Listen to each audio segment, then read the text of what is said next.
Today is December 23rd, and I think for once that we're out of the clear with tornadoes. This is actually the days this is filmed, which I don't have my Fitbit. It actually broke. So, yeah, I'm not going to get into this until tomorrow. So, I guess there's no, way for me to verify the date. It's 3:55 right now, but there's no way for you to believe me. So, I'm going to try to get this uploaded the same day's video posted so you believe me with the description. But, yeah, today is the 6th day of a tornado outbreak, actually in 2015, that occurred close to Christmas, where we wound up seeing about 40 tornadoes. There's been some inconsistencies in the counts, with some places on Wikipedia saying 36 something, 38 something, 41. I've probably seen some other numbers too. So about 40. These tornadoes wound up killing 13 people. 9 of which in an EF4 that struck Selma. The outbreak in the tornadoes alone caused $23 million worth of economic damages. Now, as far as the years has worked, we have actually seen a very uneven amount of tornadoes recorded in each month compared to historically average. We've seen a very uneven number, with only 2 months actually being close to the average. Now, these averages, though, are long-lasting averages. So, comparing them to newer numbers, which these numbers are never, be totally newer, but you get my point. Seeing how these numbers are, newer might help us. So, for example, January's average of 35 tornadoes has probably actually went up, since these averages, again, were taken from 1981 to 2010 and are most certainly outdated. January has seen an uptick in tornadoes due to climate change, and but 2021 was not an example of this. As a matter of fact, we only saw 16 tornadoes in the month of January. While the year did get off to an active start with a few tornadoes on January 1st, we only saw one actual decently sized outbreak. It only had 4 tornadoes, but there was an EF3 tornado in Fultondale, Alabama, that went on the 25th of January that wound up killing a person and injuring 30 more. Not quite notable enough for an article on Wikipedia, but close, if you get what I'm saying. There were no tornadoes on the 26th. There were 2 tornadoes in South Lake, so half of them.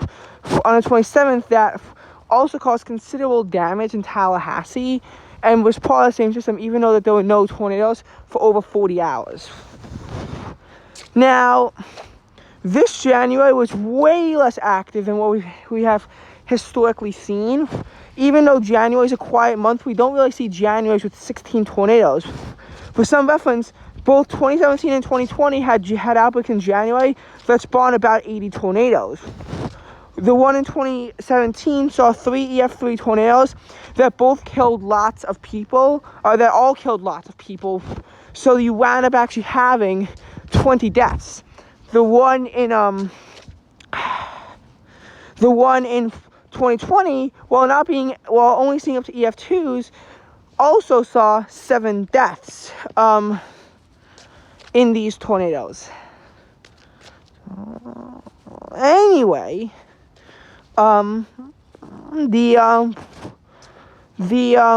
February also, so 11 deaths in February, 11 tornadoes in February, not 11 deaths, slightly less than that. So look at 2020. We saw 2020 was above normal in February too.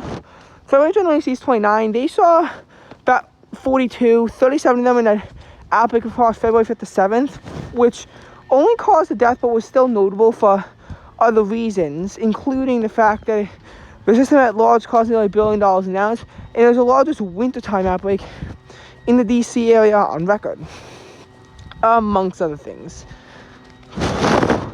February 5th to 7th outbreak. So in 2021, we haven't really seen anything like that. We did see 3 deaths and 10 injuries due to an EF3 that struck in Ocean Isle Beach, which is in North Carolina, very close to where Isaias made landfall, actually.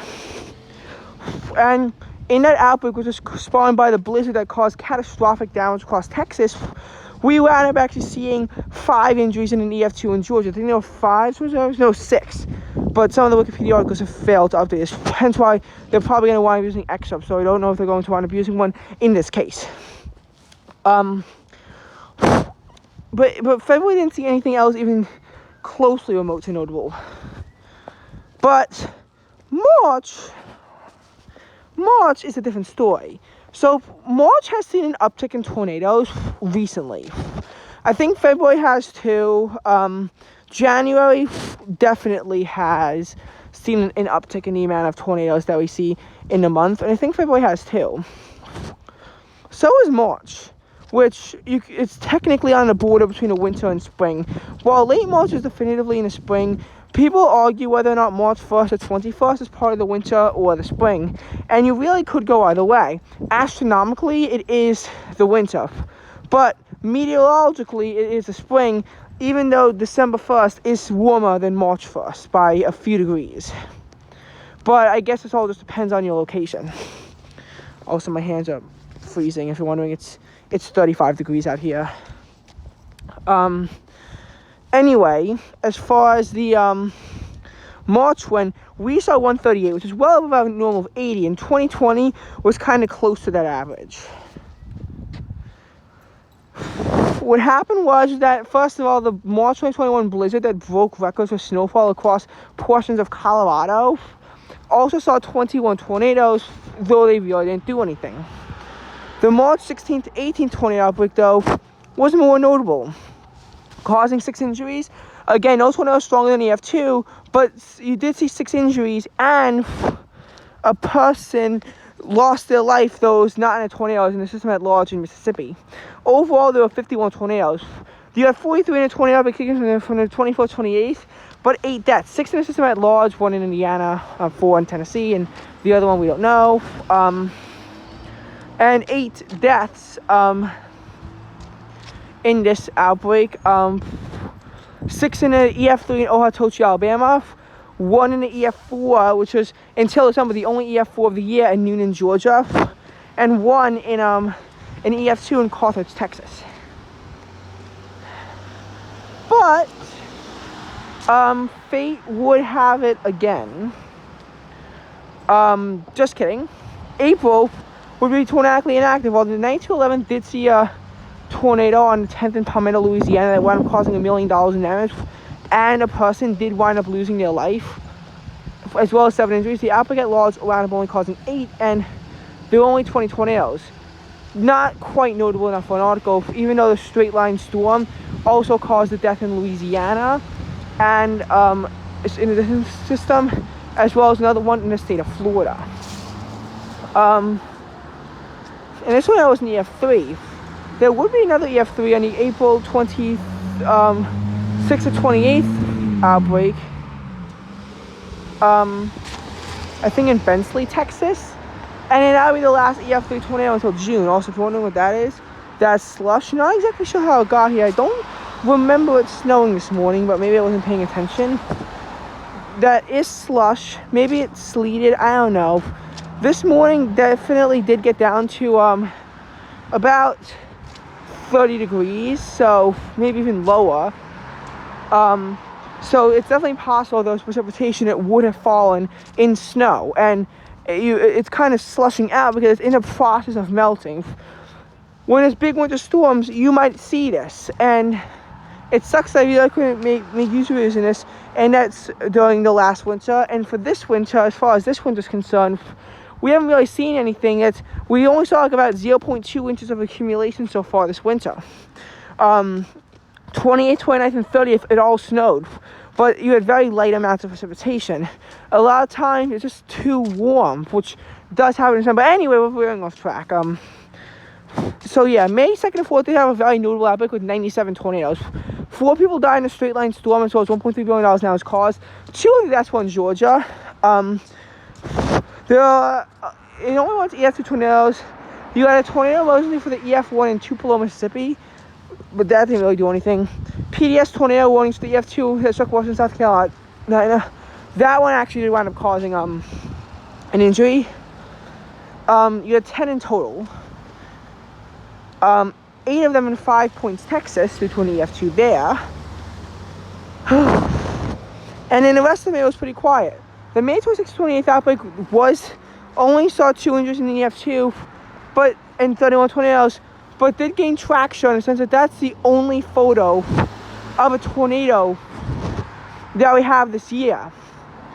Everything else describes its aftermath, but we don't actually have a tornado. Oh, by the way, if you see what I'm saying, like, oh, okay, 4:06 p.m., 36 degrees. So I guess it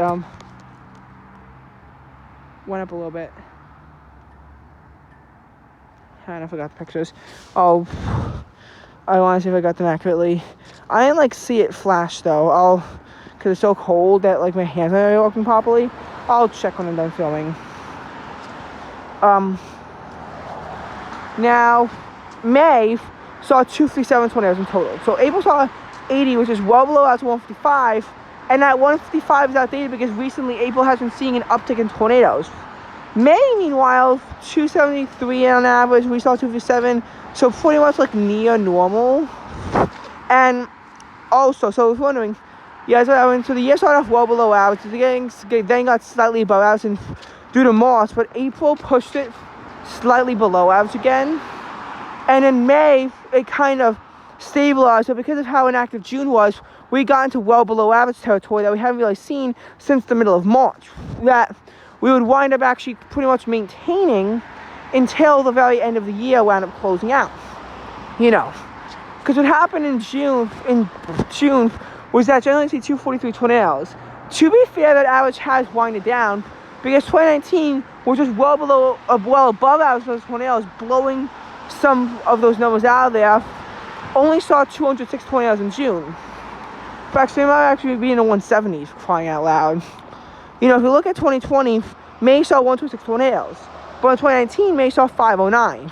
And this kind of inconclusive shift of May is why it's pretty difficult to say what the average in May actually is, because May can really be a bunch of different things in terms of tornadoes. But June is on a downward trend. 2020 did not see a single EF2 or stronger tornado, which May only didn't see on the EF3 spectrum. And they only saw 91 tornadoes during the month of June. We saw 106. We also saw some pretty significant outbreaks. Claudette's outbreak saw an EF2 in East Bruton, Alabama that wound up causing 20 injuries. And we saw 11 injuries in an EF3 tornado that touched down in Naperville and close to Chicago on June 20th. The second system I talked about actually did wind up killing a person due to an EF2 in Canada. And the EF2 in Alabama, while it didn't kill anyone, the system of the whole tropical storm Claudette wound up causing 14 deaths, all in Alabama. Although the TCR has not totally verified this yet, because some of these deaths have been deemed questionable, and more importantly, there's another possibility of a death occurring in Pennsylvania. So we really have to see.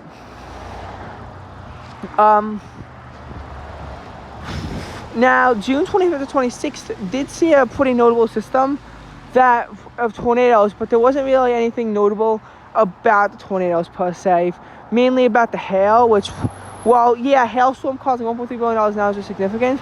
Not notable enough for even a Wikipedia mention or an article, because hailstorms just kind of do this frequently. I'm not even sure if the Colorado one from May 2017 has one. I think it does, but I'm not 100% sure. And said hailstorm costs $2.2 billion now, and is the costliest weather event in Colorado history. At least it was when it happened in May 2017. Anyway, July saw 127 tornadoes, close to the average of 134, and probably above average considering that it's dwindling. Elsa saw on the 6th to 9th, saw tornadoes from Florida to New Jersey. So Claudette saw 9, and the other object saw 16. I also saw 17 because they discounted an EF1 that touched down in New York on the 8th, even though it's plausible it could have been Claudette, unlike the EFU in Montana on July 6th. That's just a big no-no, because let's be honest, an Atlantic tropical system has never reached Montana and probably never will. It would have to traverse the Rocky Mountains for one, unless it goes into far eastern Montana. And in a way the trade winds work and the curvature and whatnot, it wouldn't happen. I mean, consider it impressive for an Atlantic system to reach as far as Arizona, and that was the extreme eastern portions of it, and only twice in history. One of which actually due to Hurricane Dolly, which basically just went west and west and west, crossing into Mexico, and then getting very close to being in New Mexico before it wound up becoming extratropical, bringing significant moisture to New Mexico, and actually wound up killing, I think, 2 people in the state of New Mexico. Tornadoes in New Mexico is not like that common. Colorado sees more tornadoes in them, and well, but what I'm trying to say is that tornado activity, July, pretty well died down. July 14th to 15th outbreak across Iowa and Canada did wind up seeing, we say Iowa because there was a tornado in Nevada that wasn't part of this outbreak. By the way, speaking of which, I think there's actually a slight risk of tornadoes in Northern California. Just want to point that out. In July, well, not slight, a marginal risk, 2%, for 20 miles in a relatively small area, so not sure how likely that is. Anyway, what happened in July was that you had 33 tornadoes, including an EF3 in Lake City and 8 EF2s in Canada, one of which struck Barrie, which was devastated by an F4 in 1985 that wound up killing 8 people and causing $150 million in damage, as well as injuring over 150 others. But ultimately, no injuries and nothing like that. July 29th outbreak, though, was more notable. A non-tornadic death in Wisconsin, and 46 tornadoes in a driving line from Wisconsin into New Jersey. 13 injuries were reported in EF3 in Pennsylvania as well that caused 5 of the injuries. And that was the first EF3 tornado in Pennsylvania since you had an F3 in 2004. So pretty impressive. I don't know why Wikipedia is rejecting my sources for the Ida tornado of both the EF2 and Upper Dublin Township and the EF3 in Mullica Hills. But if you're wondering what they are, both of them are 5 million and both of them are until September. Because in August, another tornado outbreak emerged in Wisconsin on August 7th, which spawned an EF3 tornado. On August 9th, 20 mostly weak tornadoes, so there was an EF2 in eastern North Dakota, wound up forming in the area. Fred spawned 31 tornadoes, all EF0s and EF1s, which Elsa did too, with no casualties. Even though the system as a whole, Fred was pretty destructive. The tornadoes were also the only real impact on the Northeast United States. Anyway, Ida. So, ever since it made landfall on August 29th, Ida immediately began spawning tornadoes on its way up. 37 in total, a death, 10 injuries. What more could you say? The outbreak did see an EF1 that actually caused 3 deaths in an EF1 close to Mobile, Alabama. But that wound up, but the most notable impact was actually in September. So August saw 140 tornadoes and was well above their average of 83. September saw 27, which was well below that of 74. Historically, I think July has been getting quieter, but August, because of tropical cyclone outbreaks, has actually been getting slightly more active. And September, I don't think so, but I'm not totally sure. I haven't looked at all the data, but I would tend to assume not.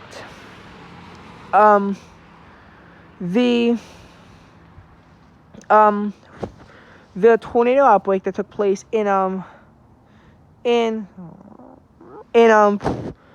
the Northeast from Ida was pretty substantial, but there weren't really any tornadoes that was in the month. You had an EF2 in Annapolis, you had an EF2 in Oxford, an EF2 in Upper Dublin Township that killed a person, caused a few light injuries, and did some damage, and then an EF3 in Mullica Hills that wound up causing 2 injuries, as well as another tornado after an EF1 that people thought would be a lot worse, and was actually given the first tornado emergency, both in the Northeast and for a tropical cyclone. Even Isaias did not see a tornado emergency issue with any of their tornadoes, even though that outbreak turned out to actually be slightly worse by a slight margin. That's as far as Ida's gotten.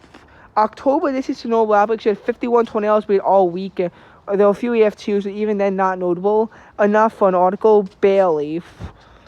From October 9th to 13th across Oklahoma, the The 15 to 16 saw 17 tornadoes take place mostly in the Ohio Valley, and a repeat on the 21st as 2 driving cold fronts came in to the northeast. The 16th one being more substantial, but both saw EF2 tornadoes.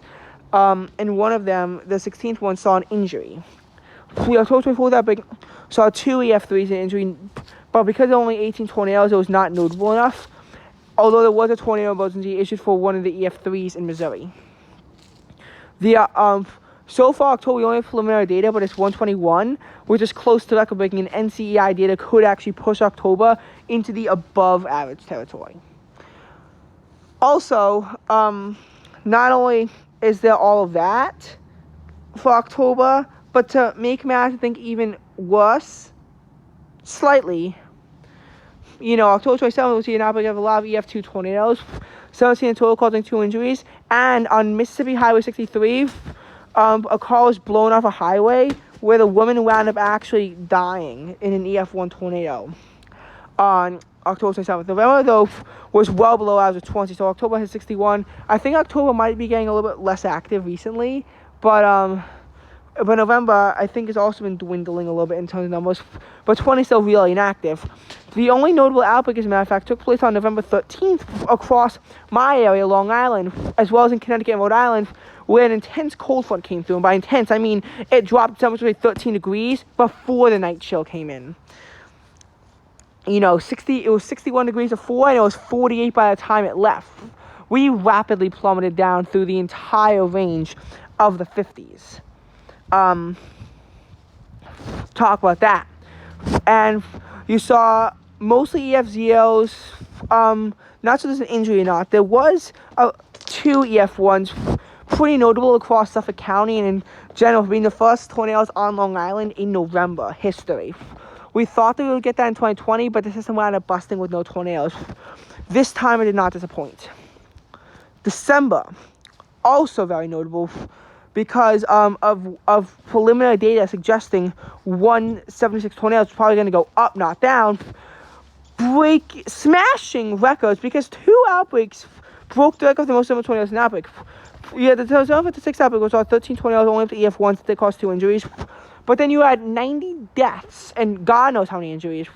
On a December 10th to 11th outbreak, 2 EF4 tornadoes, the Western Kentucky one causing 58 deaths in particular, and that was an EF4. Lots of other tornadoes and tornado deaths. It wasn't across Kentucky, though. There were other deaths elsewhere, including Illinois and Missouri and Arkansas and Tennessee. Overall, there were 69 tornadoes, and there were 91 in a derecho event on December 15th, the latest derecho ever recorded. Seeing Iowa break records with temperatures getting into the mid-70s, only to then come crashing down afterwards, hitting the 30s by the morning and not getting out of the 30s for a while, which is average for them. They've recently been 20 degrees over average and then got another 20 degrees warmer on that day. It caused 5,600,000 power outages and also saw at least 91 tornadoes, none stronger than EF2 as of preliminary data, but I mean, God knows what could happen with any of these upgrades and crazy stuff that's going on. In December, historically only sees about